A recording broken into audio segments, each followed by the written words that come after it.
NXT took place from Performance Center tonight, and the show's built around two major tag team title matches, men and women. You had the NXT tag team title championships on the line as Imperium defender titles against Breezango, and of course the much more high profile was the WWE Women's Tag Team titles, Bayley and Sasha Banks defending their titles against Tegan Nox and Shotzi Blackheart. And Sasha and Bayley always wanted to go to NXT to defend their titles. I think that's why Sasha was really mad when they lost the titles last year at WrestleMania. But men started off, Imperium won, they beat Breezango. This was obvious, Imperium's losing to Breezango. Breezango sucks. It was okay. They got the win here. I think Breezango should have been fired. I like Tyler Breeze, but they did a horrible job with this guy. He failed badly. Fandango was popular 7 years ago when fans sang his song the night after WrestleMania. No one cared about him in 7 years. So I think they both should have both been fired in that mass firing. But they get the win here for Imperium, and they win. Damian Priest defeats... they do a Velveteen Dream interview, and seems like they should just let him go to the main roster. Damian Priest beat Killian Dane. Not much here. Not a huge fan of either. I'm not a fan of Damian Priest at all. I don't like him. I want to see him as a star. They show Robert Stone.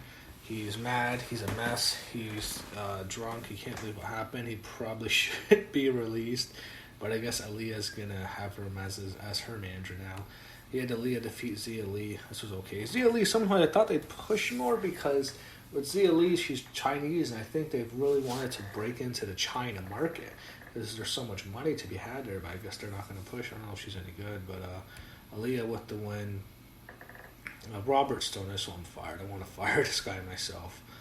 They had Undisputed Era take Roderick Strong to therapy in the pre-tape segment. Adam Cole and Bobby Fish picked them up in their limo, and what happened was Cole and Fish take him there, and he's basically going crazy, and it feels like I don't know what this whole thing is, but it just that's I don't know what they're doing with Roderick Strong. So Cole had Strong lay on the couch. He told him to close his eyes. Then the doctor lowered his book, and his reading he reveals his face. It's Kyle O'Reilly. Yes, Kyle O'Reilly. There he is.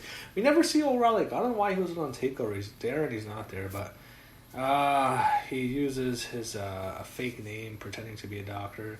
He asked Strong what's wrong, and Strong started to talk about his fear related to Dexter Lumis. Cole started doing an in-clop test, and Strong began to freak out. He saw Lumis in the trunk of his car. Lumis put him in. O'Reilly still playing the doctor, and he tells him to confront his fear in the trunk. Strong eventually agreed, and they tried to put him in the trunk, but he bolted and ran out. Then Adam Cole is there, and he's confronted by Keith Lee. He tells him he's going to be the person taking the belt from him. So it's either going to be Keith Lee or Karrion Kross. He comes to the ring for a promo. He's been champ 388 days. He brought up Karrion Kross. And Scarlett confronted him last week. Cole goes after Keith Lee, and he's paranoid now.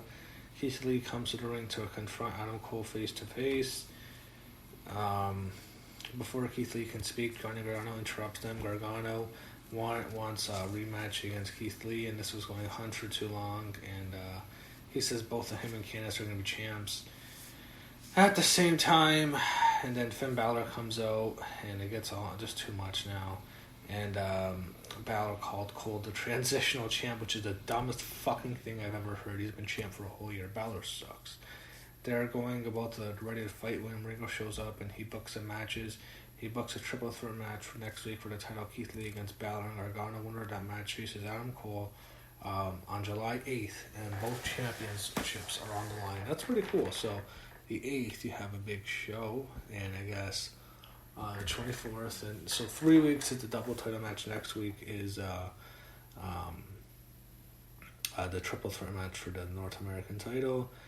They show Keith Lee backstage, and Candice LeRae yells at him, and then she fights with Mia Yim. Dakota Kai beats Kaden Carter. Quick match up here. Raquel Gonzalez was there. Carter doesn't have much. Then they They had the hourglass that Scarlett Bordeaux brought out last week. It shattered in a skit. And they had Karrion Kross walked over to pieces of broken glass and sand. They do a vignette for Mercedes Martinez. That was pretty cool. I'd like to see more of her. Bronson Reed beat Leon Ruff. Not much here. This goes on from I had some stuff with Santans Escobar and Phantasma. I just didn't care about this. Finally, the stuff with Drake Maverick. He destroys Drake Maverick by giving him a Phantom Driver off the stage through a table. Maverick does a stretcher job. Officially announced for next week in NXT is Cameron Grimes against Damon Priest and Bronson Reed against Karrion Kross. And then you had the triple threat match, which will main event tomorrow or next week. Main event time. Women's tag team titles in NXT. The champions, Sasha Banks and Bayley, defending against Shotzi Blackheart and Tegan Nox. And Sasha Banks just probably had her longest reign as a champion in WWE. Probably, right? Yeah, probably. So this was okay. This was a good match. I thought they could change the hands because they always take the belt off Sasha. It's like a running gag now.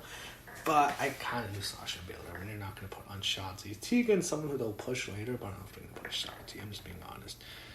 Sasha and Bayley get the win here. This was an okay match. This was good. The challengers got to shine. Blackheart had Nox. They did well. I do think they'll push Tegan because she's so beautiful and she's very good in the ring. Bayley's someone I'm kind of sick of. I don't know. She's just not doing it for me anymore. Sasha, I think, would be better as a single star. I'd like to see her as a singles run. I'd like to see her in line with Bayley. I hate to say this about Bayley, so I think Bayley kind of holds her down. So they had, near the end, you had a Doomsday device. Sasha got out of it. Sasha kicks out of a pinning attempt, transitions to applying to Blackheart, but Shotzi the Banks did, and Blackheart escapes, and she gets a submission. Bayley gets in the ring with a chair to break up the hold, but Tegan Nox cut her off and took the chair.